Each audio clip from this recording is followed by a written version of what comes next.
Bienvenidos nuevamente a esta conferencia, hoy 12 de septiembre, hora de Panamá, 10 de la mañana. Agotamiento neuropoficial en disautonomía, ponente doctor Humberto Fasanella, especialista en disautonomía, con el apoyo de la Facultad de Medicina de la Universidad de Panamá, doctor Enrique Mendoza, decano de la Facultad de Medicina. Muy buenos días. Quisiera aprovechar esta oportunidad para dar un espacio para Disautonomía Chile para que dé unas palabras de introducción.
Gracias, Jorge.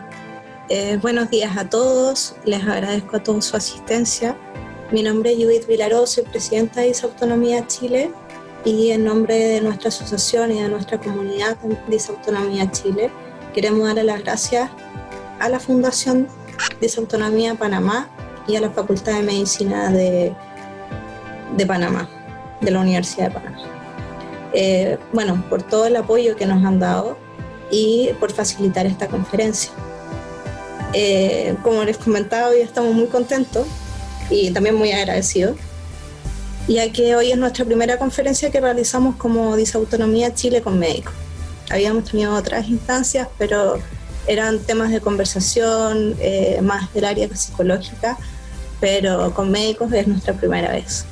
Y esperamos que esta instancia y el apoyo que nos ha brindado la Universidad de Panamá sea visto como un ejemplo para médicos en Chile, para las universidades en Chile, y que se motiven a participar con nuevos espacios de conversación para nuestra comunidad y de esta forma también brindar estos espacios que son tan necesarios para aprendizaje, tanto para todos, como lo comentaba anteriormente. Muchas gracias a todos los que hicieron posible esta conferencia y agradezco a todos su asistencia. Muchas gracias. Excelente. Le paso ahora alguna acotación de que habrá un periodo de preguntas y respuestas. A lo largo de la charla, por favor, vayan haciendo sus preguntas en Zoom, que vamos a tomar nota de ellas para que al final de la charla podamos hacer un espacio de preguntas y respuestas de 45 minutos. Paso la palabra al doctor Humberto Fasanella. Sí, muy agradecido por esta oportunidad para poder expresar algunos conceptos siempre novedosos. Repasaremos algunos muy básicos y tratando de no extenderme más allá de los 10-15 minutos, porque lo importante no es lo que se pueda transmitir de Panamá hacia Chile, sino lo que se puede escuchar de Chile hacia Panamá. Entonces, iniciamos esta breve exposición. Aquí tenemos en verde lo que llamamos capacidad funcional. Durante nuestra juventud, crecimiento y desarrollo, esa capacidad funcional va a ir aumentando progresivamente hasta que a una edad adulta, 20, 25, 30, 35 años, alcanzamos una excelencia tanto orgánica como emocional. Si respetamos algunas normas generales de bienestar, tanto psicológico como orgánico, esa capacidad vital se mantiene en verde, prolongado, hasta una edad tan avanzada como los 85 años, la expectativa de vida de un país desarrollado.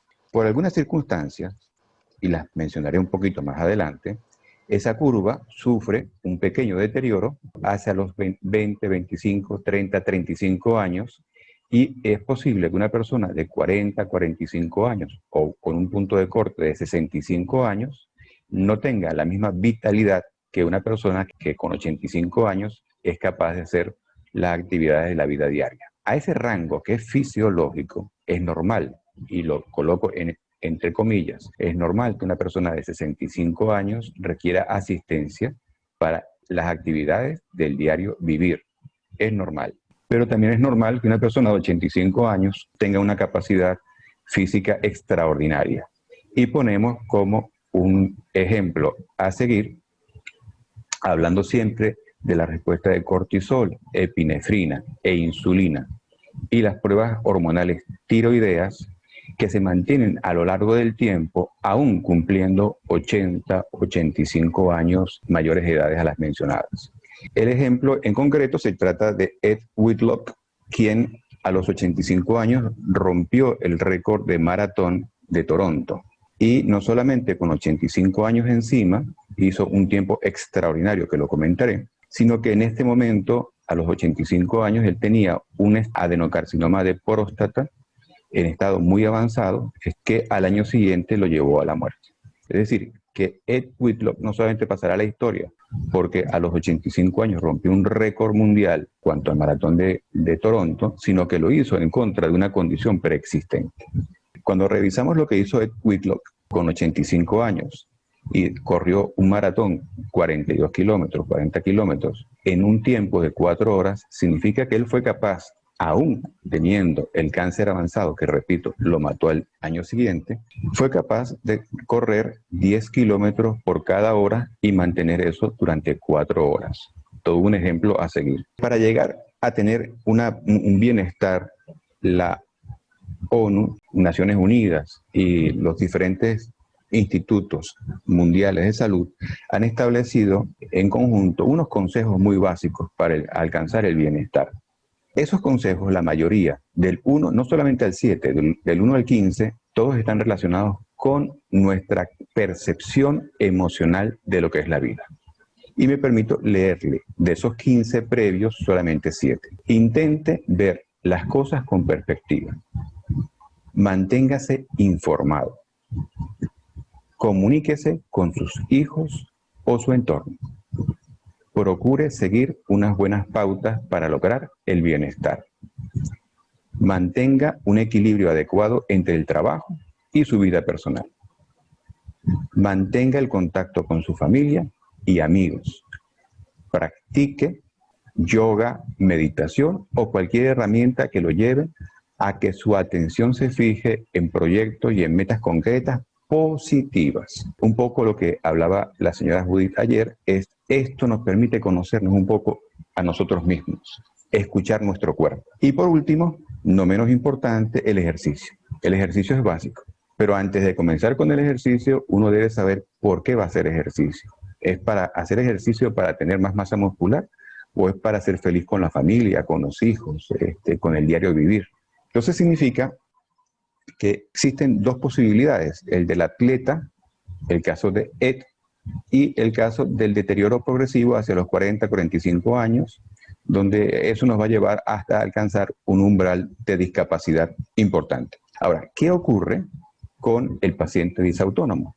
El paciente disautónomo hacia los 8 o 9 años comienza a presentar un grado variable de discapacidad. Habitualmente, entendiendo que hay disautónomos jóvenes, disautónomos que van madurando con el tiempo cronológicamente, hay una forma, vamos a llamar, me permiten la libertad del término, infantil o adolescente de la disautonomía, donde este paciente ya con 8 o 9 años comienza a tener síntomas, generalmente en la dama con la menarquia, con la aparición de la regla, se acentúa esa condición. Entonces tenemos una persona que está discapacitada, llegó al umbral de la discapacidad y apenas tiene 12, 13, 14 años y posiblemente va a tener una vida muy larga. Posiblemente va a vivir 80, 85 años, porque una de las definiciones de la discapacidad producida por disautonomía es que no afecta las expectativas de vida a largo plazo, y cuando hablamos desde el punto de vista estadístico. Si hay, por supuesto, aumento de la mortalidad, es una subfracción de disautonomía. Entonces, Para entendernos un poco, cuando hablamos de disautonomía, repetir algo que ya está muy trillado, que es una condición originada por un desequilibrio del sistema simpático y parasimpático, siendo ese desajuste tanto central como periférico. Siendo central mucho más novedoso, hasta hace un par de años nada más aceptábamos el desajuste a nivel periférico. Ya hoy sabemos que lo que pensamos influye mucho en el sistema simpático-parasimpático. También recordar que el eje hipotálamo, hipófisis y múltiples glándulas pueden estar involucradas con una sobreproducción tanto de cortisol y su respectiva contrarregulación de insulina. No se preocupen en el concepto, sino lo que aspiro es que recuerden al terminar esta breve charla dónde ubicamos disautonomía, en un problema simpático-parasimpático, es un problema de tipo endocrino, es un problema de tipo neurológico, ¿dónde lo clasificamos? Quiero que incluyan dentro de los conceptos generales el cortisol y la insulina. Entonces, hay una producción excesiva de cortisol e insulina sin la presencia de un estímulo que resulte lógico. Para que este concepto quede claro, tomé esta fotografía donde yo vivo y fue tomada a las 9 de la mañana porque yo quería, de alguna manera, explicar el siguiente ejemplo. Entonces, vivo en el piso 42 y es posible que, haciendo la excepción de que de no estar en pandemia lo hubiera hecho, mi vecino del piso 10 me invite a un asado chileno.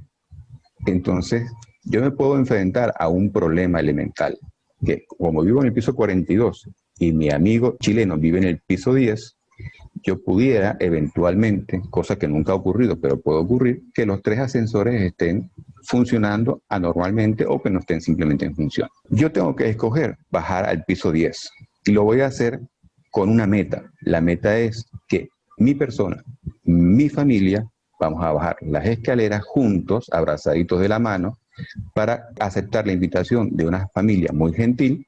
La vamos a pasar extraordinario y vamos a comer un asado chileno. Tenemos el problema de que bajar las escaleras y posteriormente, en plena digestión, subir las escaleras nos va a producir un agotamiento. Pero ese agotamiento está dentro de límites normales, nada que desaparezca con la idea extraordinaria de lo bien que lo hubiéramos pasado de haberse hecho realidad la invitación del paciente chileno del piso 10, haberlo compartido en familia y haber disfrutado 2, 3, 4 horas, amén, de que ese recuerdo en un futuro va a ser tan agradable que posiblemente lo llame para decirle que él suba otro día o que me invite otro día para volver a bajar. Opción 2 es la válida. En ese momento, mientras subo o bajo escaleras, la frecuencia cardíaca debe subir, la tensión arterial debe subir un poco, la glicemia debe subir para que mi cerebro se nutra del azúcar y se fije un problema que tengo en ese momento, que es subir o bajar la escalera. Cuando llegue a casa de mi vecino,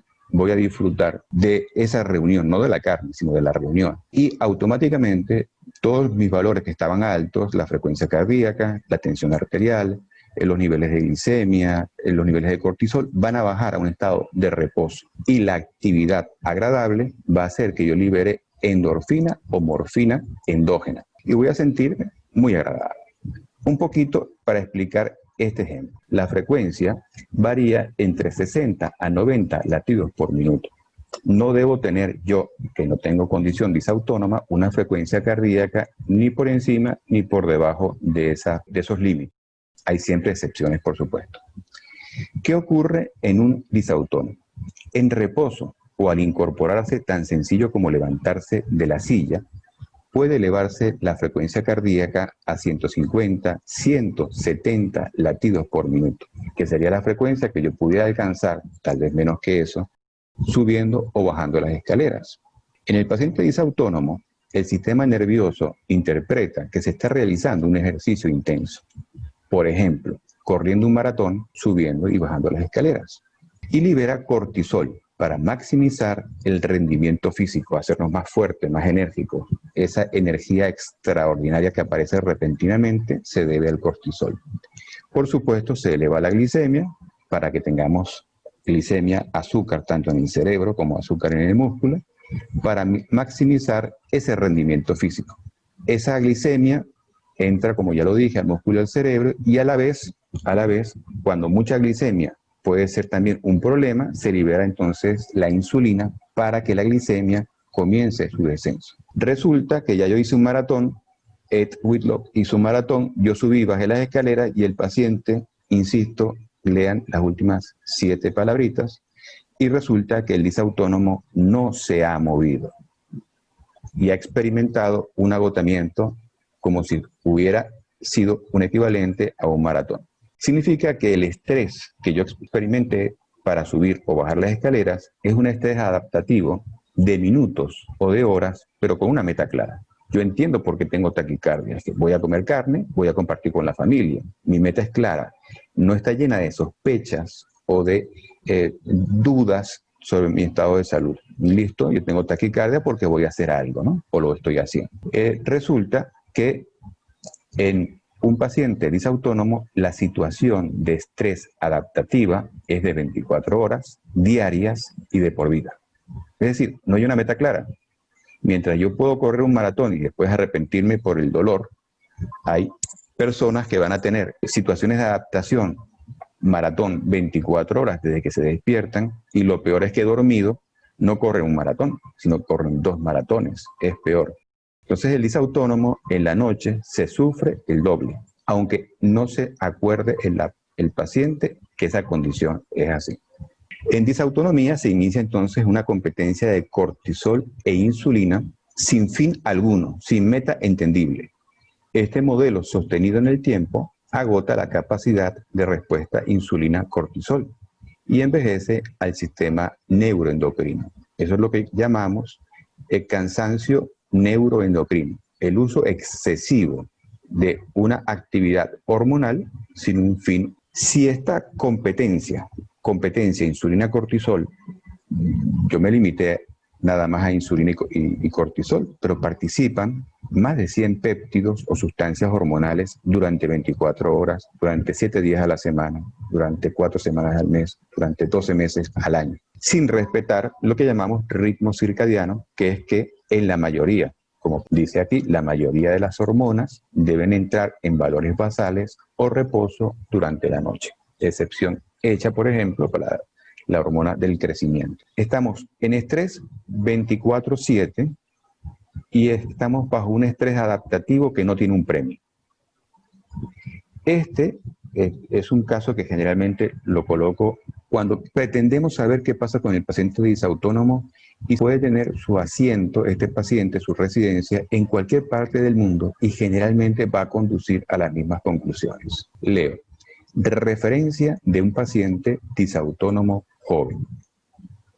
Se trata de paciente EA de 14 años de edad, quien refiere inicio de enfermedad actual hace 5 años, es decir, desde los 9 años presenta algún grado de síntomas. Al presentar en forma progresiva y en suma lo siguiente: cansancio físico al mantener caminata de 50 metros. Taquicardia en reposo. Se ha tomado la tensión encontrando valores de 80-60 milímetros de mercurio y comenta dificultad para iniciar y mantener el sueño. Comenta que con el inicio del lapso académico hace un mes le es imposible despertarse temprano y termina extenuado al cumplir las actividades escolares habituales. Y los exámenes en particular lo extenúan más. Se le ha contraindicado la actividad física. Si este paciente asiste a cualquier consulta en cualquier hospital de cualquier parte del mundo, el médico interesado le va a hacer un examen físico meticuloso, un laboratorio bien extendido, y le va a encontrar siempre dentro de límites normales. Explora un poquito más y hace electrocardiograma, rayos X de tórax, tomografía de cráneo y sin evidencia de alteraciones. Es decir, que es un paciente que desde el punto de vista orgánico, el médico no encuentra nada y sin embargo la afección que transmite el paciente es de altísima discapacidad. Entonces esta referencia de un paciente disautónomo joven generalmente va hacia la impresión diagnóstica del síndrome depresivo trastorno de ansiedad generalizada o crisis de pánico. Esto no ocurre nada más en Chile o en Panamá, ocurre en cualquier parte del mundo. Entonces, ¿qué es lo que queremos rescatar justamente? No se trata de una condición psicológica, se trata de una condición orgánica que con el tiempo nos va a llevar a padecimientos también, por supuesto, depresivos o de ansiedad generalizada. Cuando evaluamos a un paciente disautónomo y a un paciente a los 75 años, encontramos que el manejo del equilibrio y de la marcha se parecen mucho. O sea que funcionalmente alguien de 14, 15, 20, 25 años, cuando hacemos pruebas de equilibrio, utilizando las escalas de Tinetti, por ejemplo, y de la marcha, encontramos que no hay diferencias significativas en cuanto, repito, equilibrio y marcha, entre un paciente joven, un adolescente con disautonomía, y una persona de 75 años en condiciones de función biológica mantenida. Muy bien. Entonces nos enfrentamos al reto de mantener cortisol, epinefrina, que son las catecolaminas, insulina y hormonas tiroideas, el resto de la vida, y ya sabemos que la actitud mental es muy importante, el ejercicio lo es. Ahora, ¿qué ocurre? Si este es el rango variable, entendemos, entre comillas, que 65 años, la persona tiene un umbral de discapacidad, no estoy de acuerdo con eso, ¿verdad? Pero eso es lo que dice la Organización Mundial de la Salud. Entonces, ¿qué ocurre con el paciente disautónomo? Ya hemos dicho que entra una discapacidad precoz. ¿Qué podemos hacer con el paciente disautónomo? Muchísimas cosas. Podemos hacer, por ejemplo, que el periodo de crisis en crisis se alargue y en vez de tener crisis todos los días, vivir en un estatus disautónomo sintomático, es decir, no se sale de la crisis desde que comenzó a los 9 hasta los 85 años, podemos hacer que esas crisis se alarguen, que sean semanales, que sean mensuales, que sean cada 10 años, 15 años, y la meta ni siquiera es esta, que alcance una variabilidad funcional de una persona, vamos a llamar sin discapacidad, pero que sea aún mucho más exigente, que alcance un rango de independencia en su actividad física y emocional que sea equiparable al de una persona de 85 años. Entonces, en disautonomía es posible mejorar la condición de crisis para alargar la crisis. Es posible disminuir la magnitud de la crisis para convertir una crisis extraordinariamente intensa a algo como tipo mini crisis. Y después de 6 años de aprendizaje, 6 años de curso, 6 años mejorando factores desde la alimentación, el sueño, sobre todo manejando agotamiento neuroendocrino, es posible que este paciente, repito, después de 6 años, alcance una independencia con el médico inclusive, que lo lleve a manejar su diario vivir y que su expectativa de vida sea alcanzar los 85 años como lo alcanzó Ed Whitlock con cáncer y a pesar de esa condición logró ser extremadamente feliz. Muy bien, entonces disautonomía es una capacidad orgánica. Se mezcla mucho, por supuesto, con agotamiento neuroendocrino. Y con agotamiento neuroendocrino, créanme que yo no estaría dando esta charla, porque lo primero que haría yo sería descansar mi vida familiar, enriquecerme con las vitaminas que da la familia, la creencia en mis valores religiosos, y luego, una vez que yo haya descansado, otro día sábado acepto la invitación de la señora Judith para dar otra charla.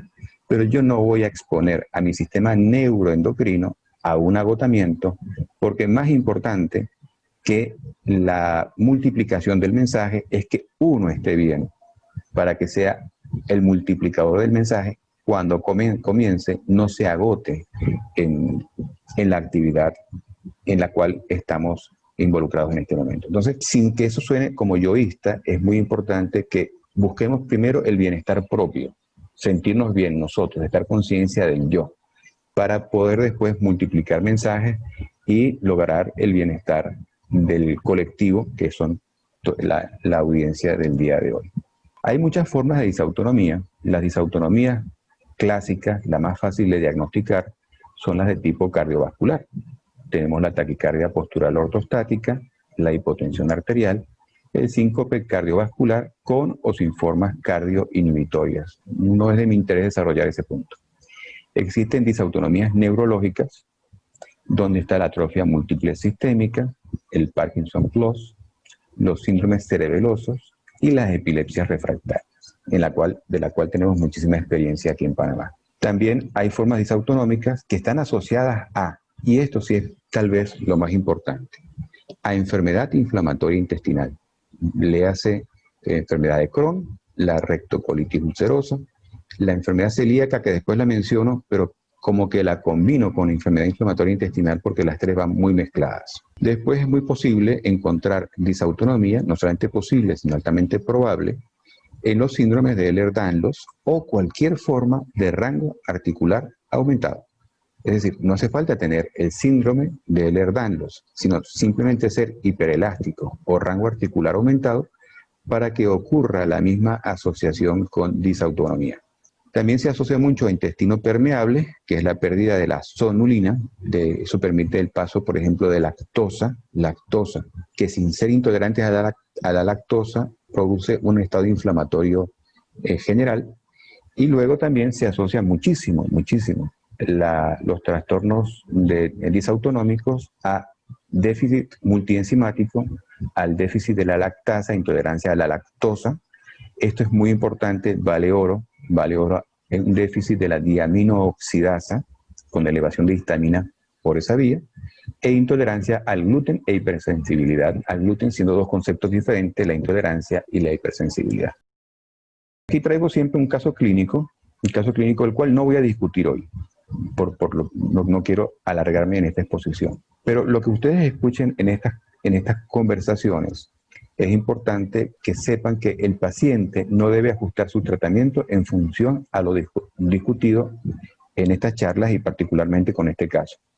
Y recuerden que solo su médico tratante puede hacer cambios, en su tratamiento.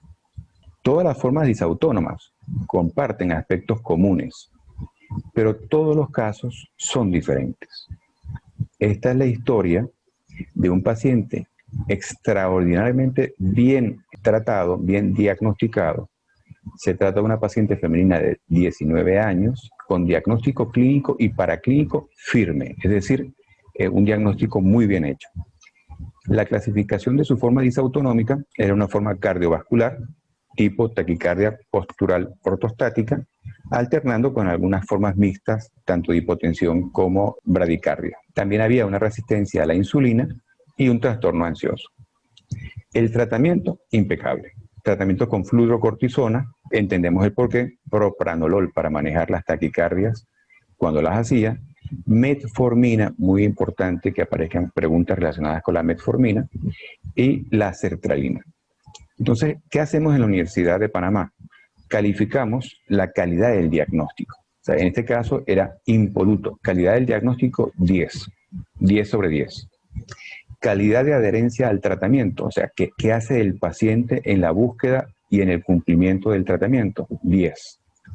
Calidad de apoyo familiar o extendido, en ausencia de familia, alguien que apoye a esta persona, 10. Entonces, si hay un diagnóstico correcto, hay un tratamiento correcto y hay un apoyo familiar, ¿por qué cuando se le pregunta a la paciente su evolución subjetiva, ella afirma que está peor? Entonces, en disautonomía, el reto no es solamente estudiar mucho lo que está escrito, es escribir lo que todavía no está en tipografía, lo que todavía no se ha publicado. Y eso es un poquito lo que desde Panamá pretendemos hacer hacia fundaciones amigas, en particular Chile.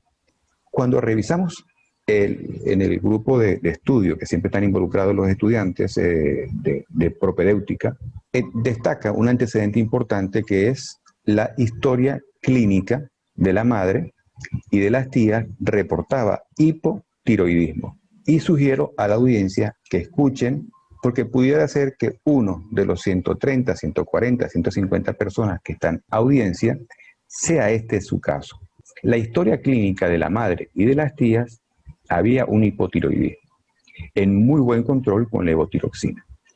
Resulta que el hipotiroidismo, la primera causa de hipotiroidismo se llama tiroiditis de Hashimoto, que es una enfermedad autoinmune. Es muy frecuente, es la primera causa de hipotiroidismo. Significa que las hijas de quien es hipotiroidea pueden tener también una forma de hipotiroidismo, generalmente después de los 40 años. Repito, esta explicación va dirigida a pacientes. Las hijas de la hipotiroidea de 40 años pueden tener, y no me equivoco, un hipertiroidismo a los 9, 10, 15, 20 años. Hijas de hipotiroideas pueden tener hipertiroidismo hasta que se destruya la glándula y posteriormente se haga hipotiroidea.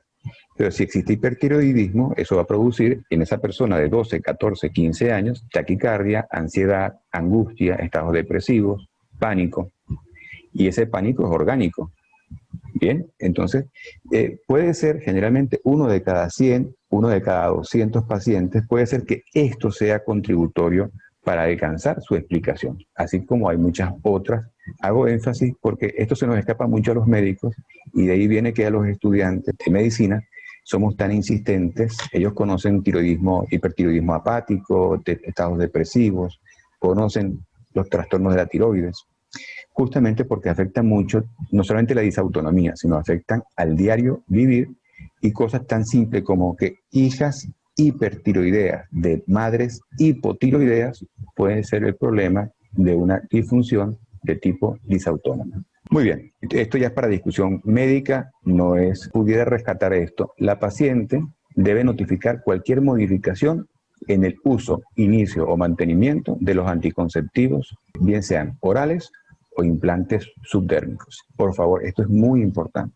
Metformina, hipertiroidismo, hipotiroidismo en la madre, el uso de los anticonceptivos y el uso de la metformina, sugerencia, en este caso dice una cantidad de sugerencias, entre ellas está la posibilidad de sustituir la metformina que se utilizaba para la resistencia a la insulina por sitagliptina u otra medida, ya que la metformina dentro de su forma de actuar disminuye la absorción tanto en cantidad como en tiempo de la glucosa y esa carga de azúcar que llega al colon fermenta y producto de la fermentación, distensión abdominal, llenura postprandial después de la comida, aumenta el reflujo. Hay una cantidad de efectos deleterios o negativos asociados a la metformina. Más sin embargo, aclaré que no me hagan caso a las sugerencias. Las sugerencias se envían al médico y el médico es el que considera si es pertinente o no el ajuste de los medicamentos. Muy bien, la conversación está llegando a su fin.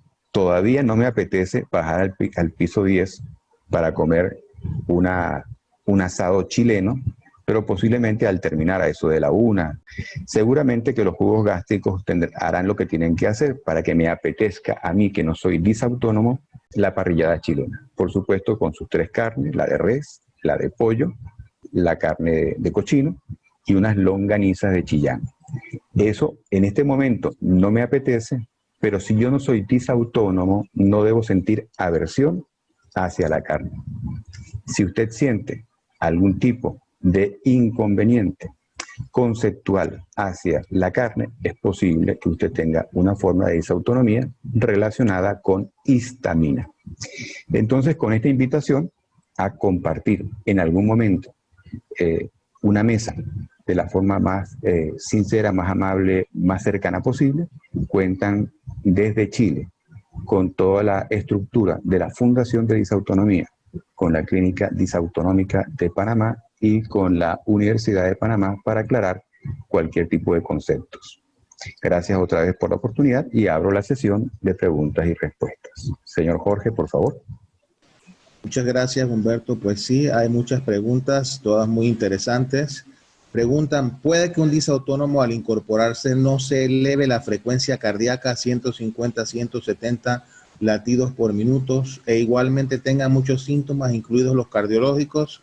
Es muy frecuente encontrar que un paciente nada más al levantarse, al incorporarse, al asumir la posición ortostática, es decir, ponerse de pie, la frecuencia cardíaca se eleve a 150. Es posible que acostado, viendo una televisión, viendo una película de tipo romántico, sin ninguna carga afectiva, se dispare la frecuencia cardíaca a 150, 170. Entonces, la disautonomía, la más conocida es la forma cardiovascular. Sin embargo, en las formas cardiovasculares se ha demostrado que un 80-90% de esas formas son secundarias a otros trastornos asociados a rango de articular o de movilidad articular aumentado, como es el caso del Ehlers-Danlos, o que esos cuadros que son cardiovasculares respondan a problemas de histaminosis. Dentro de eso está el consumo de las carnes. Muy bien, hay una pregunta que se repite con relación a los problemas de hipomotilidad intestinal, dolor abdominal, inflamación, poca tolerancia a diversos alimentos. ¿Qué se puede hacer respecto a dieta y ejercicios para un disautónomo?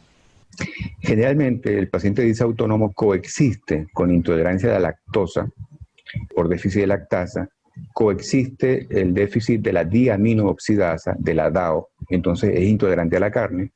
Cuando come carne le baja la tensión arterial, le da taquicardia, le da piloerección, se pone ansioso. Hay una intolerancia al gluten, entonces los pacientes que tienen enfermedad inflamatoria o síndrome de intestino irritable y consumen gluten, por supuesto que eso le va a afectar.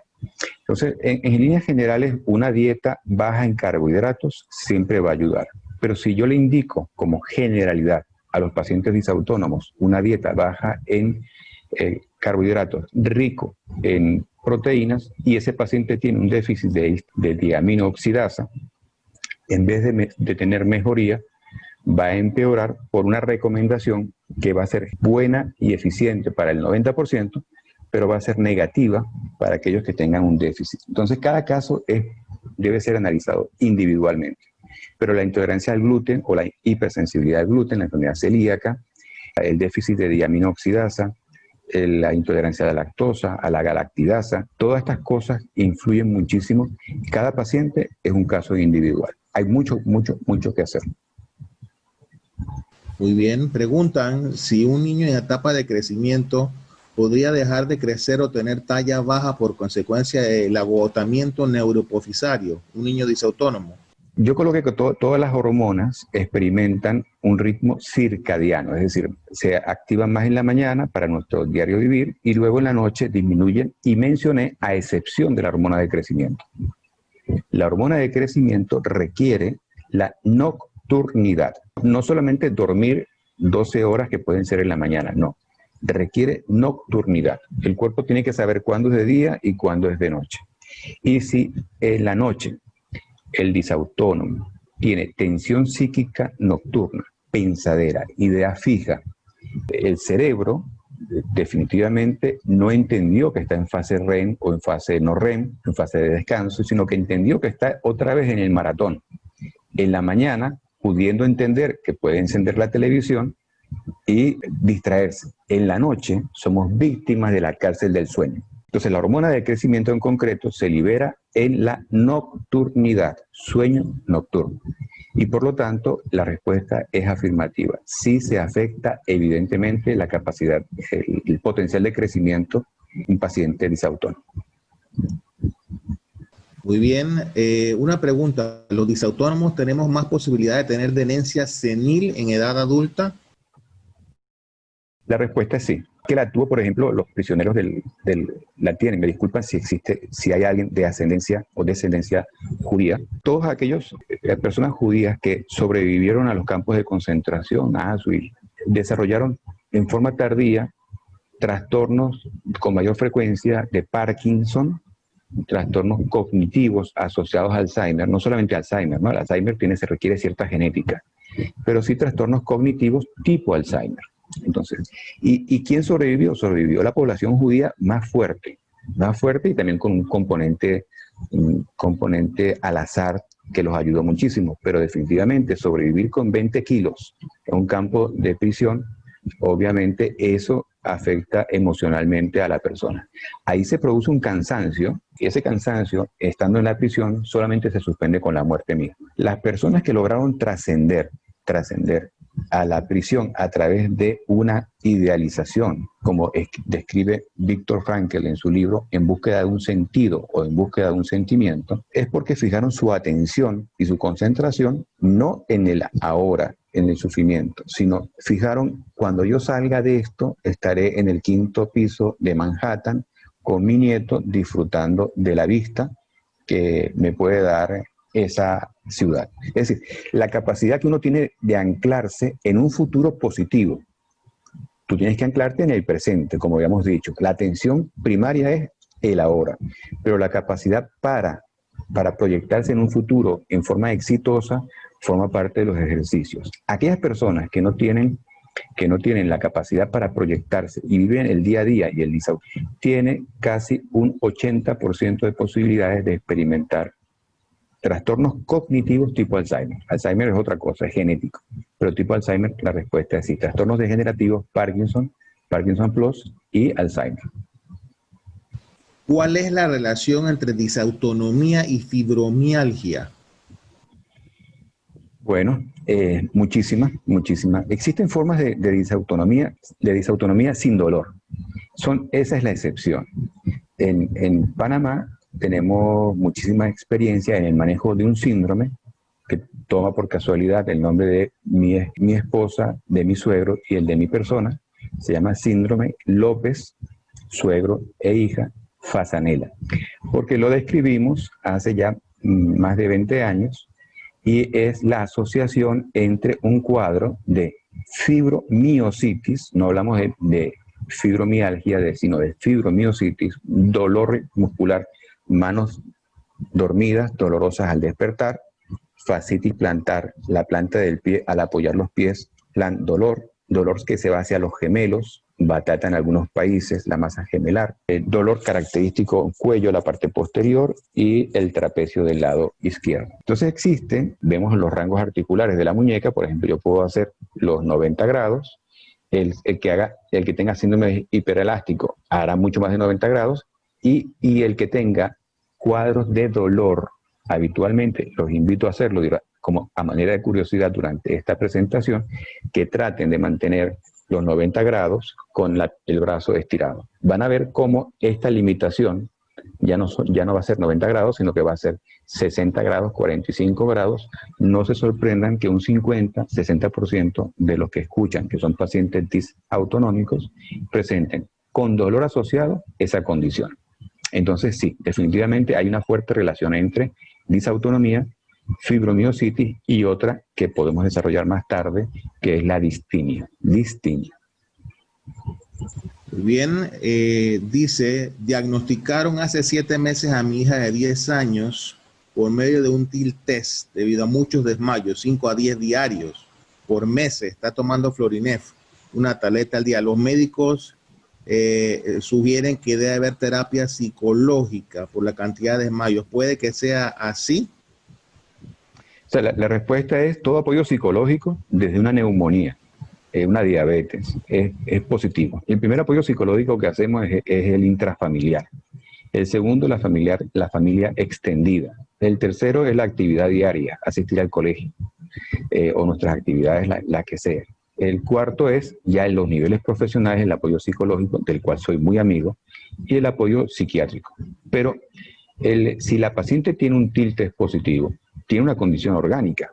Usted no le puede pedir a alguien que se desmaya, que ve la frustración en el diario vivir, de que no puede estudiar o no puede salir con sus amiguitas, no puede compartir. Un niño de 10 años tiene que aprender a vivir. Ahí son las primeras experiencias positivas o negativas de la vida.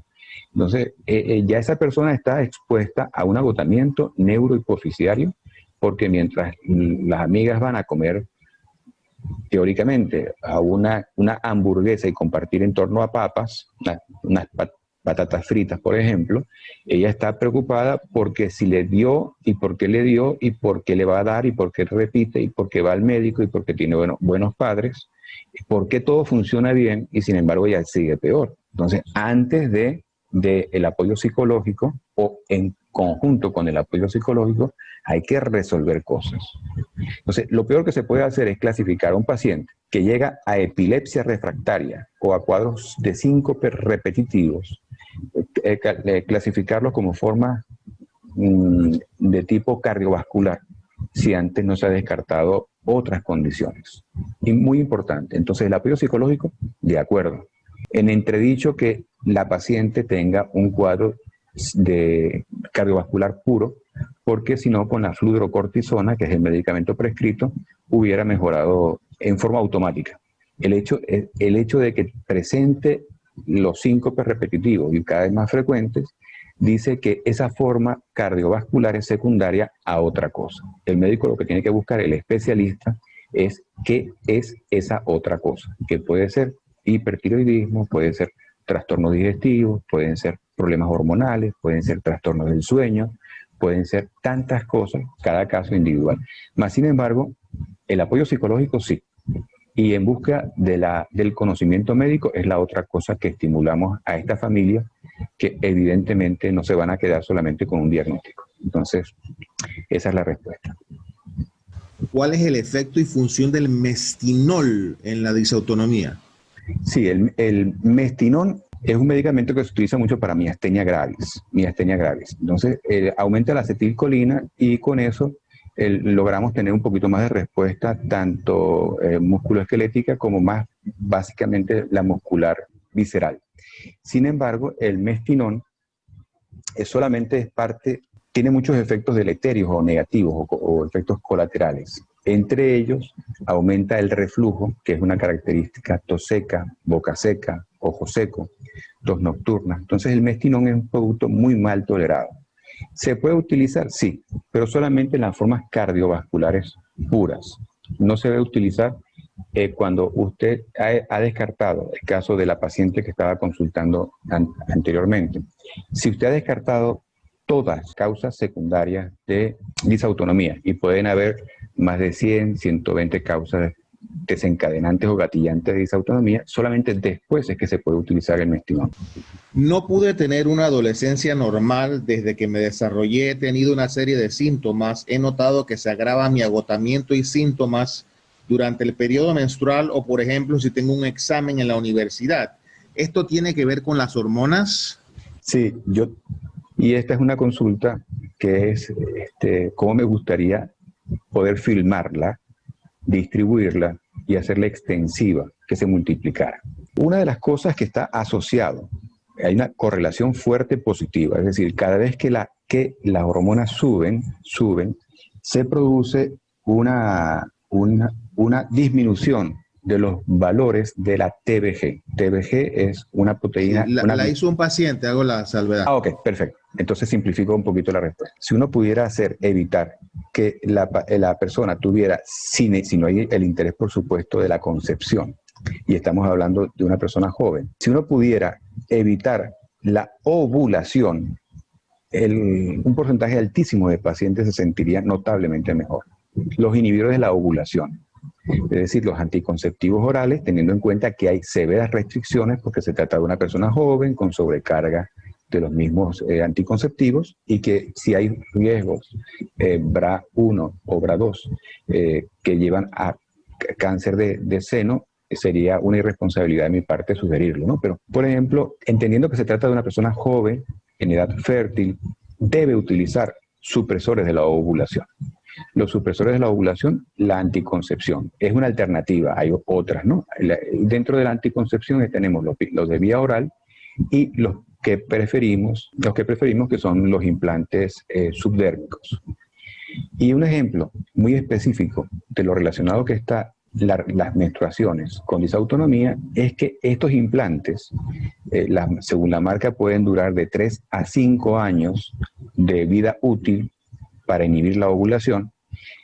Es tal el desastre neuroendocrino del paciente disautónomo que una cosa que está hecha para durar 3 a 5 años se acorta a 1 año, 16 meses, 18 meses. Entonces, siempre hay que plantear que el paciente disautónomo, cuando deja de funcionar un implante subdérmico, está mal controlado.